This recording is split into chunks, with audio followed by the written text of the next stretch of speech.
the fraudulent Mexican-American War. The United States of America conquered half of Mexico.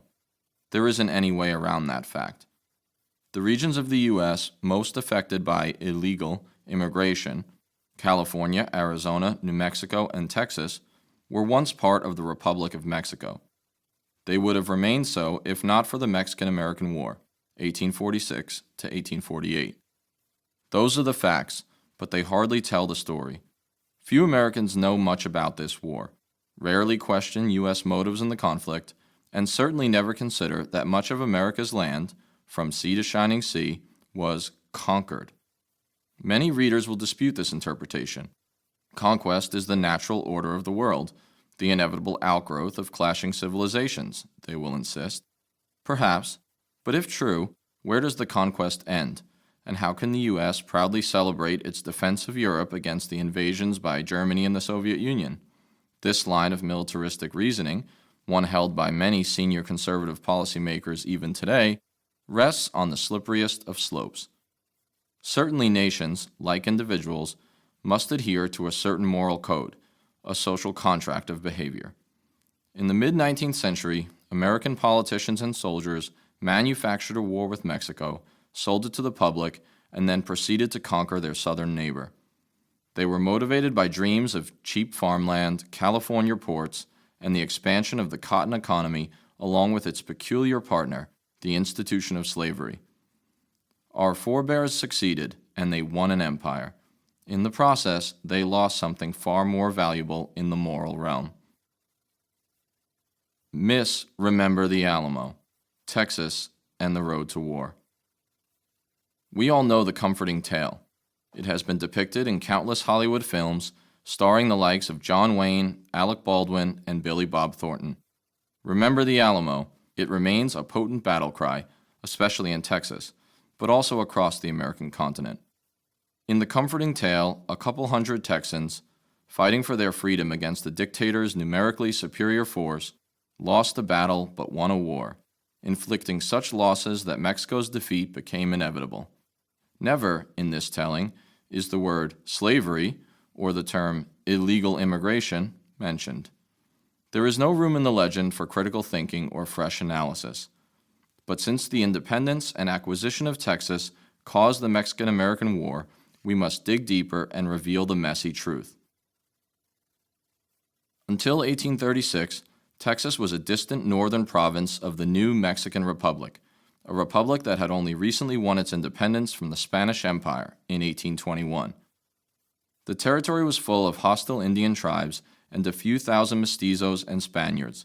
It was difficult to rule and harder to settle, but it was indisputably Mexican land.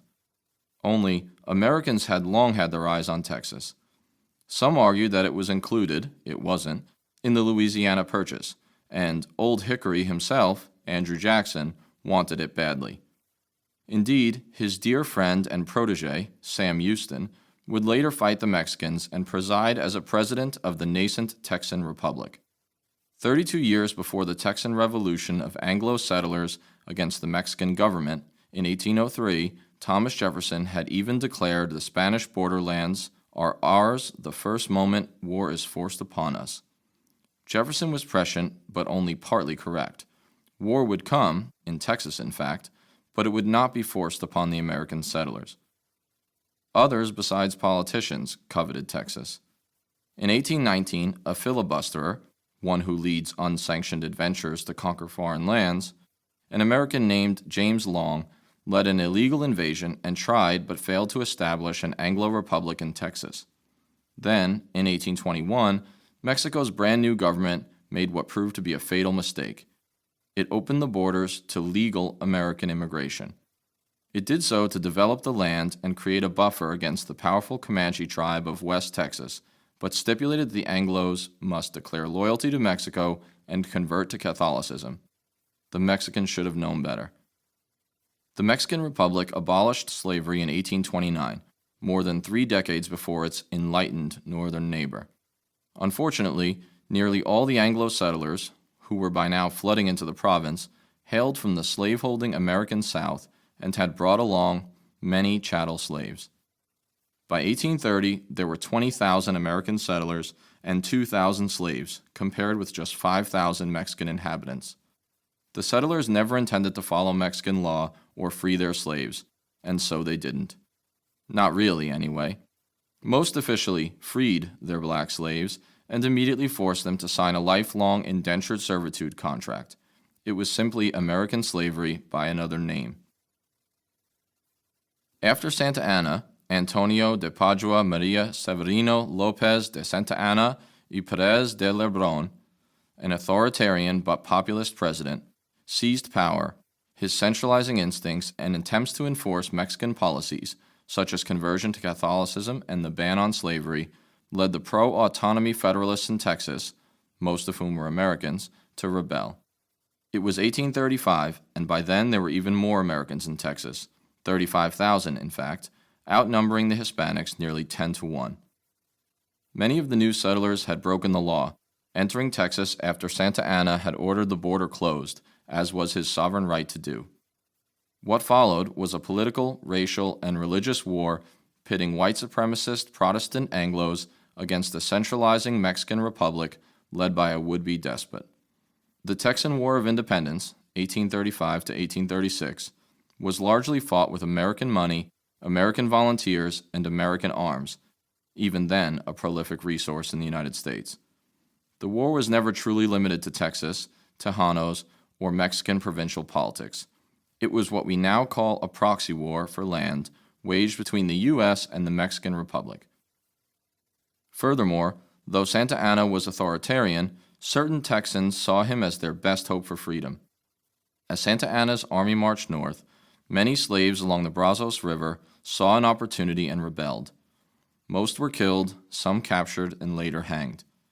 And while slavery was not, by itself, the proximate cause of the Texan Rebellion, it certainly played a significant role. As the Mexican leader marched north with his 6,000 conscripts, one Texas newspaper declared that Santa Anna's merciless soldiery was coming to give liberty to our slaves and to make slaves of ourselves.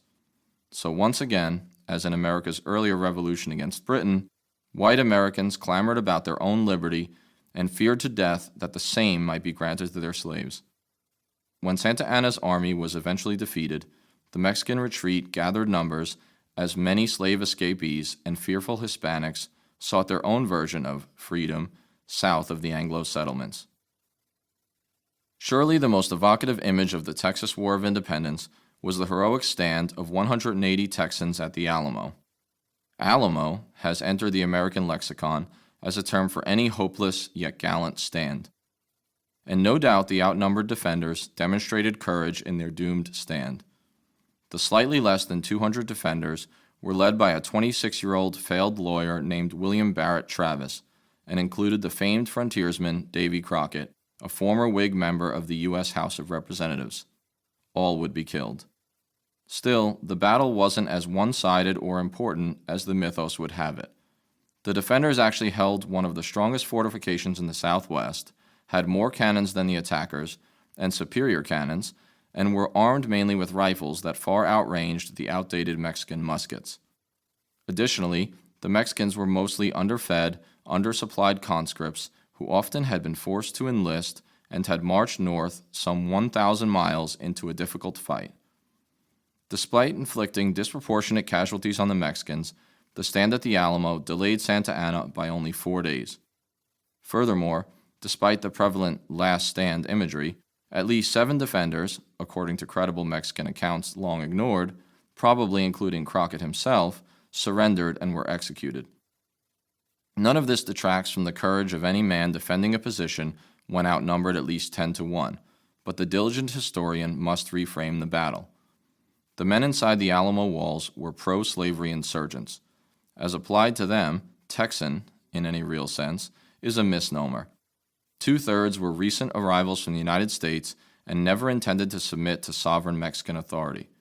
What the Battle of the Alamo did do was whip up a fury of nationalism in the U.S. and cause thousands more recruits to illegally jump the border, oh the irony, and join the rebellion in Texas. Eventually, Santa Anna, always a better politician than a military strategist, was surprised and defeated by Sam Houston along the banks of the San Jacinto River. The charging Americans yelled, "Remember the Alamo," and sought their revenge. Few prisoners were taken in the melee, perhaps hundreds were executed on the spot. The numbers speak for themselves: 630 dead Mexicans at the cost of 2 Americans. It is instructive that the Mexican policy of no quarter at the Alamo is regularly derided, yet few north of the Rio Grande remember this later massacre and probable war crime. Still, Santa Anna was defeated and forced, under duress and probably pain of death, to sign away all rights to Texas. The Mexican Congress, as was its constitutional prerogative, summarily dismissed this treaty and would continue its reasonable legal claim on Texas indefinitely. Nonetheless, the divided Mexican government and its exhausted army were in no position, though attempts were made, to recapture the wayward northern province. Texas was free, and a thrilled, and no doubt proud, President Jackson recognized Houston's Republic of Texas on Old Hickory's very last day in office. Thousands more Americans flowed into the Republic over the next decade. By 1845, there were 125,000 mostly Anglo inhabitants and 27,000 slaves. That's more enslaved blacks than Hispanic natives. One result of the war was the expansion and empowerment of the American institution of slavery. Because of confidence in the inevitable spread of slavery, the average sale price of a slave in the bustling New Orleans human trafficking market rose 21% within 1 year of President Tyler's decision to annex Texas during his final days in office in 1845. According to international law, Texas remained Mexican. Tyler's decision alone was tantamount to a declaration of war. Still, for at least a year, the Mexicans showed restraint and unhappily accepted the facts on the ground. American blood upon American soil? The spacious case for war.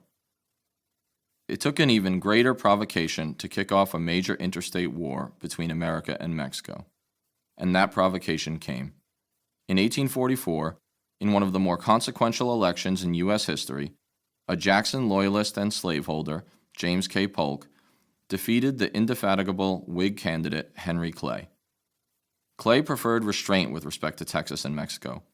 He wished instead to improve the already vast interior of the existing United States as part of his famed American system. Unfortunately for the Mexicans, Clay was defeated, and the fervently expansionist Polk took office in 1845. His election demonstrates the contingency of history. If Clay had won, war might have been avoided, slavery kept from spreading in the Southwest, and America spared a civil war. It was not to be. Just before Polk took office, a dying Andrew Jackson provided his protege, even nicknamed Young Hickory, the sage advice that would spark a bloody war. Obtain Texas, the United States must, peaceably if we can, but forcibly if we must. In the end, it was Polk who would order U.S. troops south of the disputed Texas border and spark a war. Still, the explanation for war was bigger than any one incident. A newspaperman of the time summarized the millenarian scene of fate pulling Americans westward into the lands of Mexicans and Indians. John L. O'Sullivan wrote, "It has become the United States' manifest destiny to overspread the continent allotted by Providence for the free development of our yearly multiplying millions." There was an American sense of mission, clear from the very founding of Puritan Massachusetts, to multiply and inhabit North America from ocean to ocean. Mexico and the few remaining native territories were all that stood in the way of American destiny by 1846. As the historian Daniel Walker Howe has written, manifest destiny served as both label and the justification for policies that might otherwise simply been called imperialism. Polk was, at least in terms of accomplishing what he set out to do, one of the most successful presidents in U.S. history. Two of his administration's declared great measures involved expansion. The settlement of the Oregon Territory with Britain and the acquisition of California and a large district on the coast. Within 3 years, he would have both and more. Interestingly, though, Polk wielded different tactics for each acquisition. First, Oregon. Britain and the U.S. had agreed to jointly rule this territory, which at that time reached north to the border with Alaska. Expansionist Democrats who coveted the whole of Oregon ran on the party slogan, 54, 40, or fight, a reference to the latitude at the top of the Oregon of that day, a line that marks today's southern border of the state of Alaska. In the end, however, Polk would not fight Great Britain for Canada. Instead, he compromised, setting the modern boundary between Washington State and British Columbia. In his dealings with the much less powerful Mexicans, however, Polk took an entirely different, more openly bellicose approach. Here, it seems, he expected, if not preferred, a war. Was his compromise in Oregon reflective of great power politics? Britain remained a formidable opponent, especially at sea, or tainted by race and white supremacist notions about the weakness of Hispanic civilization? Historians still argue the point. What we can say is that many Democratic supporters of Polk delighted over the Oregon Compromise, for, as one newspaper declared, "We can now thrash Mexico into decency at our leisure." War it would be. In the spring of 1846, President Polk sent General Zachary Taylor and 4,000 troops along the border between Texas and Mexico. Polk claimed all the territory north of the Rio Grande River, despite the fact that the Mexican province had always established Texas's border farther north at the Nueces River. Polk wanted Taylor to secure the southerly of the two disputed boundaries, probably in contravention of established international law. No one should have been surprised, then, when in April a reconnaissance party of U.S. dragoons was attacked by Mexican soldiers south of the Nueces River. Polk, wily politician that he was, acted shocked upon hearing the news and immediately began drafting a war message, even though, in fact, his administration had been on the verge of asking Congress for a war declaration anyway. In the exact inverse of his negotiations with Britain over Oregon, Polk had made demands that Mexico sell California and recognize Texan independence, that he knew would probably be rejected by Mexico City, and then send soldiers where he knew they would probably provoke a war. And oh, how well it worked. Indeed, Polk's administration had already set plans in motion for naval and land forces to immediately converge on California and New Mexico when the outbreak of war occurred. The U.S. Army and Navy complied and within a year occupied both Mexican provinces. Lest the reader believe the local Hispanics were indifferent to the invasion, homegrown rebellions broke out and were swiftly suppressed in both locales. Polk got his war declaration soon after the fight in South Texas. In a blatant obfuscation, Polk announced to the American people that Mexico has passed the boundary of the United States, has invaded our territory, and shed American blood upon American soil. War exists, and notwithstanding all our efforts to avoid it, exists by the act of Mexico herself. He knew this to be false. So did many Whigs in the opposition party. Still, most obediently voted for war, fearing the hyper-nationalism of their constituents and remembering the drubbing Federalists had taken for opposing the War of 1812. In cowardly votes of 174 to 14 in the House, John Quincy Adams, the former president, was one notable dissenting vote, and 40 to 2 in the Senate, Congress succumbed to war fever. The small skirmish near the Nueces River was just a casus belli for Polk. America truly went to war to seize, at the very least, all of northern Mexico. General Winfield Scott and the defeat of Mexico. On the surface, the two sides in the Mexican-American War were unevenly matched. The U.S. population of 17 million citizens and 3 million slaves dwarfed the 7 million Mexicans, 4 million of whom were local Indians with minimal loyalty to the young republic. Their respective economies were even more lopsided, for America had emerged strong from its market and communications revolutions. Mexico had only recently gained its independence in 1821, and its political situation was fragile and fluctuating. The U.S. had existed independently for some 60 years, and already had fought 2 wars with Britain and countless battles with Indian tribes. America was ready to flex its muscles. Many observers assumed the war would be easy and short. It was not to be. Most Americans underestimated the courage, resolve, and nationalism of Mexican soldiers and civilians alike. That the U.S. won this war, and most of the battles, was due primarily to superiority in artillery, leadership, and logistics. The U.S. Military Academy at West Point in New York had trained, and numerous Indian wars had seasoned, a generation of junior and mid-grade officers. Many of the lieutenants and captains who directly led U.S. Army formations in Mexico, think of Robert E. Lee, Ulysses S. Grant, William T. Sherman, and James Longstreet, to name only a few, would serve, either for the North or the South, as general officers in the U.S. Civil War. Some of these officers involved in the Mexican-American War relished the glory of exotic conquest. Others were horrified by a war they deemed immoral. It must be remembered that the U.S. Army that entered and conquered Mexico represented a slaveholding republic fighting against an abolitionist nation-state. Many Southern officers brought along slaves and servants on the quest to spread liberty to the Mexicans. Some of the enslaved took the opportunity to escape into the interior of a non-slaveholding country. The irony was astounding.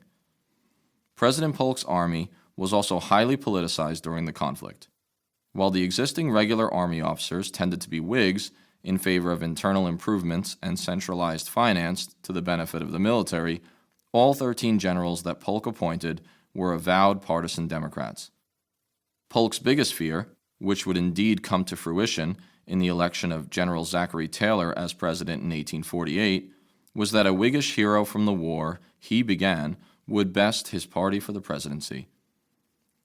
When it became clear in 1846 that General Taylor's initial thrust south into the vast Mexican hinterland could win battles but not the war, General Winfield Scott, a hero of the War of 1812, was ordered to lead an amphibious thrust at the Mexican capital. Indeed, Scott's militarily brilliant operational campaign constituted the largest American seaborne invasion until D-Day in World War II. It took months of hard fighting and several more months of tenuous occupation, but Scott's attack effectively ended the war by late 1847. Still, conducting this war was extremely hard, indeed more difficult than it should have been, on both Taylor and Scott. This was due to President Polk's decision, reminiscent of George W. Bush's decision during the Iraq War, to cut taxes and wage war simultaneously. Indeed, General Scott became so short on troops and supplies that he decided to cut off his line of logistics and live off the land. This was a clever but risky maneuver that his subordinates, U.S. Grant and William T. Sherman, would remember and mimic in the U.S. Civil War. There was plenty of room for courage and glory on both sides of the Mexican-American War. It is no accident that the contemporary U.S. Marine Corps hymn speaks of the Halls of Montezuma, or that several grandiose rock carvings of key battle names in Mexico unapologetically adorn my own alma mater at West Point. On the other side, the Mexican people still celebrate the gallant defense and deaths of 6 cadets known as Los Niños Heroes, who manned the barricades of their own National Military Academy. Nevertheless, there was, as there always is, an uglier, less romantic side of the conflagration. 9,207 men deserted the U.S. Army in Mexico, or some 8.3% of all troops, the highest rate ever in an American conflict and double that of the Vietnam War. Hundreds of Catholic Irish immigrant soldiers responded to Mexican invitations and not only deserted the U.S. Army, but joined the Mexican Army as the San Patricio, St. Patrick's, Battalion. Dozens were later captured and hanged by their former comrades. America's military also waged a violent, brutal war that often failed to spare the innocent. In northern Mexico, General Taylor's artillery pounded the city of Matamoros, killing hundreds of civilians. Indeed, Taylor's army of mostly volunteers regularly pillaged villages, murdering Mexican citizens for either retaliation or sport.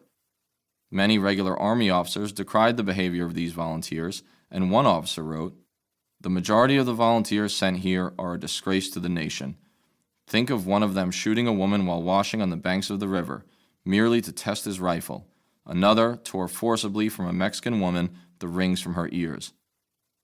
In the later bombardment of Veracruz, American mortar fire inflicted on the elderly, women, or children 2/3 of the 1,000 Mexican casualties. Captain Robert E. Lee, who would later lead the Confederate Army in the U.S. Civil War, was horrified, commenting that, "My heart bled for the inhabitants. It was terrible to think of the women and children." It should come as little surprise, then, that when the U.S. Army seized cities, groups of Mexican guerrilla fighters, usually called rancheros, often rose in rebellion. Part of the U.S. effort in Mexico became a counterinsurgency. People rarely take kind to occupation, and the mere presence of foreigners often generates insurgents. All told, the American victory cost the U.S. Army 12,518 lives, 7/8 of the deaths because of disease, due largely to poor sanitation. Many thousands more Mexican troops and civilians died. This aspect of the war, events that tarnish the glorious imagery and language, is rarely remembered, but it would be wise if it were. Courageous dissent: Whigs, artists, soldiers, and the opposition to the Mexican-American War. War, as it does, initially united the country in a spirit of nationalism, but ultimately the war and its spoils would divide the U.S. nearly to its breaking point. Few mainstream Whigs, those of the opposition party, initially demonstrated the courage to dissent. They knew, deep down, that this war was wrong, but also remembered the fate of the Federalist Party, which had been labeled treasonous and soon disappeared due to its opposition to the War of 1812. Other Whigs were simply dedicated nationalists. The U.S. was their country, right or wrong. But there were courageous voices, a few dissenters in the wilderness. Some you know, others are anonymous, lost to history. All were patriots. Many were politicians, those entrusted with the duty to dissent in times of national error. Though only a dozen or so Whigs had the fortitude to vote against the war declaration in 1846, a few were vocal. One was Representative Luther Severance, who responded to President Polk's "American blood on American soil" fallacy by exclaiming that it is on Mexican soil that blood has been shed, and that Mexicans should be honored and applauded for their manly resistance. Another was former President John Quincy Adams, who at the time was a member of the U.S. House from Massachusetts. He was the only person to serve in Congress after being president. It was Adams, we must remember, who as Secretary of State in 1821 had presciently warned Americans against foreign military adventures.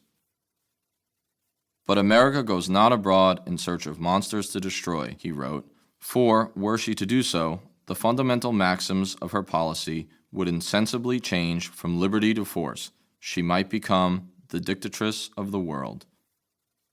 Adams had seen the Mexican War coming back in 1836, when his avowed opponent, President Andrew Jackson, considered annexation of the Texan Republic. Then, Adams had said, "Are you not large and unwieldy enough already? Have you not Indians enough to expel from the land of their father sepulchre?" Another staunch opponent of the war was a little-known freshman Whig congressman from Illinois, a lanky fellow named Abraham Lincoln. As soon as he took his seat in the House, Lincoln rebuked President Polk's initial explanation for declaring war. "The President, in his first war message of 1846, Lincoln told his audience, declares that the soil was ours on which hostilities were commenced by Mexico. Now I propose to try to show that the whole of this, issue and evidence, is from beginning to end the sheerest deception." The future president would later summarize the conflict as a war of conquest fought to catch votes. And indeed it was. Prominent artists and writers also opposed the war. Such people often do, and we should take notice of them. The transcendentalist writers Henry David Thoreau and Ralph Waldo Emerson each took up the pen to attack the still quite popular conquest of Mexico. Thoreau, who served prison time, turned the lecture into an essay now known as Civil Disobedience. Emerson was even more succinct, declaring, "The United States will conquer Mexico, but it will be as a man who swallowed the arsenic which brings him down in turn. Mexico will poison us." He couldn't have known how right he was. Arguments over the expansion of slavery in the land seized from Mexico would indeed take the nation to the brink of civil war in just a dozen years. One expects dissent from artists. These men and women tend to be unflinching and to demonstrate a willingness to stand against the grain, against even the populist passions of an inflamed citizenry. But soldiers? Surely they must remain loyal and steadfast to the end, and so, too often, they are. Not so in Mexico. A surprising number of young officers, like Lee at the bombardment of Veracruz, despised the war. More than a few likely suffered from what we now call post-traumatic stress disorder, PTSD. One lieutenant colonel, Ethan Hitchcock, even attacked the justification for war. He wrote, "We have not one particle of right to be here. It looks as if the U.S. government sent a small force on purpose to bring on a war, so as to have the pretext for taking California and as much of this country as it chooses." Perhaps the most honest and self-effacing critique of the war came from a young subaltern named U.S. Grant, who would square off against his then comrade R.E. Lee as commander of the Union Army in the Civil War. Grant, a future president and West Point graduate, wrote that he had a horror of the Mexican War, only I had not the moral courage enough to resign. Finally, let us return to the powerful and unwavering dissent of John Quincy Adams, for the Mexican War, not his presidency, may constitute his finest hour. On February 21, 1848, the Speaker of the House called for a routine vote to bestow medals and adulation on the victorious generals of the late Mexican War. The measure passed, of course, but when the nays were up for a roll call, a voice from the back bellowed, "No!" It was the 80-year-old former president. Adams then rose in an apparent effort to speak, but his face reddened and he collapsed. Carried to a couch, he slipped into unconsciousness and died 2 days later. John Quincy Adams was mortally stricken in the act of officially opposing an unjust war. That we remember the victories of the Mexican-American War, but not Adams' dying gesture, surely must reflect poorly on us and our collective remembrances. A long shadow cast, the peace of 1848. From the war's start, there was never any real question of leaving Mexico without extracting territory. Indeed, by late 1847, there was considerable Democratic support for taking the whole country. That the U.S. did not is mainly due to Polk's peace commissioner ignoring orders and his own firing to negotiate a compromise. But there was something else. Many Democrats from the South, who had applauded the war from the start, now flinched before the prospect of taking on the entirety of Mexico and its decidedly brown and Catholic population. There was inherent fear of racial mixing, racial impurity, and heterogeneity. John Calhoun, the political stalwart from South Carolina, even declared, "Ours is the government of the white man," and in 1848 Calhoun was right indeed. Even the Wilmot Proviso, an attempt by a northern congressman to forestall any conquest in Mexico, was tinged with racism. Representative David Wilmot called his amendment a white man's proviso to preserve for free white labor a fair country, a rich inheritance, where the sons of toil of my own race and own color can live without the disgrace which association with Negro slavery brings upon free labor. Wilmot's proposal, unsurprisingly, never passed muster, but it nearly tore the Congress asunder, with Northern and Southern politicians at each other's throats. Northerners generally feared the expansion of slave states and what they called slave power. The Whig Party itself nearly divided, and eventually would, into its Northern and Southern factions. Arguments about what land to seize from Mexico and what to do with it, should it be slave or free, would shatter the second party system of Whigs and Democrats and take the nation one step closer to the Civil War many, like John Quincy Adams, had long feared. The Peace of 1848, known to history as the Treaty of Guadalupe Hidalgo, would cast a long shadow. In the end, the U.S. expended over 12,000 lives and millions of dollars to make a new colony of nearly half of Mexico, an area 2.5 times the size of France and including parts or all of the current states of California, Nevada, Utah, Colorado, New Mexico, and Arizona. Much of the land remained heavily Hispanic for decades and effectively under military government for many years, New Mexico until 1912. The real losers were the Indian and Hispanic people of the new American Southwest. The U.S. gained 100,000 Spanish-speaking inhabitants after the treaty and even more Native Americans. Under Mexican law, both groups were considered full citizens. Under American stewardship, race was a far more detrimental factor. The results were, despite supposed protections in the treaty, the seizure of millions of acres of Hispanic-owned land and, in California, Indian slavery and decimation, as 150,000 natives dwindled to less than 50,000 in just 10 years of U.S. control. During the post-war period, California's governor literally called for the extermination of the state's Indians. This aspect of the war's end is almost never mentioned at all. Words matter, and we must watch our use of terms and language. Mexico hadn't invaded Texas. Texas was Mexico.